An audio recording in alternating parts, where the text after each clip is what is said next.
Hello friends, welcome back to my channel జై graphics. Starting photo చూశారు కదా. ఈరోజు నేను మీకు ఈ టైప్ ఆఫ్ ఫోటోని ఎలా ఎడిట్ చేయాలో చూపిస్తాను.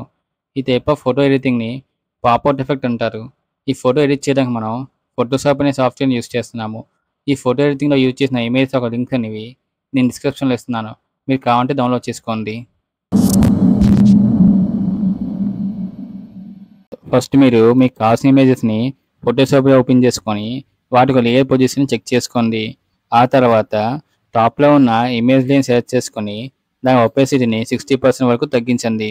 నెక్స్ట్ మీరు పెన్ టూల్ సెలెక్ట్ చేసుకొని ఇక్కడ నేను వీడియోలు చూపించినట్టుగా మీరు కూడా ఇమేజ్ ఉన్న రోడ్డుని ట్రేస్ చేయండి.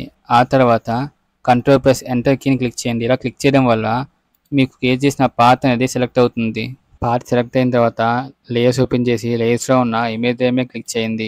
ఇమేజ్ లేయర్ మీద క్లిక్ చేసిన తర్వాత దాని ఒక ఒపెసిటీని బ్యాక్ తీసుకొచ్చి దానికి ఒక మాస్క్ అప్లై చేయండి. నెక్స్ట్ మీరు ఆ ఇమేజ్ లేయర్ని డూప్లికేట్ చేసి దానికి ఉన్న మాస్క్ని డిలీట్ చేయండి. మాస్క్ డిలీట్ చేసిన తర్వాత మెయిన్ ఉన్న లేయర్ని కిందకి డ్రాగ్ చేసి బ్యాక్గ్రౌండ్ లేయర్ని డిలీట్ చేయండి. నెక్స్ట్ మీరు టాప్ అండ్ బాటంలో ఉన్న లేయర్స్ని డిసేబుల్ చేసి సెంటర్లో ఉన్న మొబైల్ ఇమేజ్ లేయర్ని సెలెక్ట్ చేయండి. ఆ తర్వాత ఇమేజ్లో ఉన్న మొబైల్ యొక్క స్క్రీన్ని సెలెక్ట్ చేసుకోండి. ఇమేజ్లో ఉన్న మొబైల్ స్క్రీన్ సెలెక్ట్ చేసుకున్న తర్వాత మెయిన్ ఉన్న ఇమేజ్ లేయర్ని ఎనేబుల్ చేయండి. ఆ తర్వాత మాస్క్ మీద క్లిక్ చేసి ఫోర్గ్రౌండ్ అనేది బ్లాక్ ఉండేలా చూసుకుని డిలీట్ బటన్ మీద క్లిక్ చేయండి. ఆ తర్వాత కంట్రోల్+D క్లిక్ చేయండి. నెక్స్ట్ మీరు టాప్ అండ్ బాటంలో ఉన్న లేయర్స్ని డిసేబుల్ చేసి సెంటర్లో ఉన్న ఇమేజ్ లేయర్ మీద క్లిక్ చేయండి. నెక్స్ట్ మీరు సెలెక్షన్ టూల్స్కి వెళ్ళి క్విక్ సెలెక్షన్ టూల్ సెలెక్ట్ చేసుకుని ఇమేజ్లో ఉన్న హ్యాండ్ అండ్ మొబైల్ని సెలెక్ట్ చేసుకోండి. ఆ తర్వాత డిసేబుల్ చేసిన లేయర్స్ని ఎనేబుల్ చేయండి.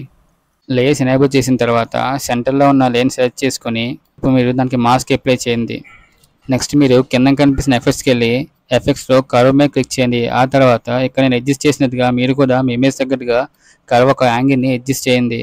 నెక్స్ట్ మీరు మళ్ళీ లేయర్స్ ఓపెన్ చేసుకుని లేయర్స్లో ఉన్న ఎఫెక్ట్స్ మీద క్లిక్ చేసి ఎఫెక్ట్స్లో కలర్ బ్యాలెన్స్ మీద క్లిక్ చేయండి. ఆ తర్వాత మీ ఇమేజ్ తగ్గట్టుగా మీ ఇమేజ్ యొక్క కలర్ బ్యాలెన్స్ని అడ్జస్ట్ చేసుకోండి. అంతే, దీంతో మీ ఇమేజ్ అనేది రెడీ అయిపోయింది.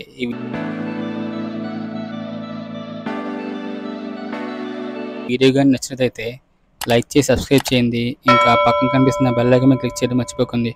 ఆ బెల్ ఐకాన్ మీద క్లిక్ చేయడం వల్ల నా వీడియోస్ అనేవి మీకు నోటిఫై అవుతాయి.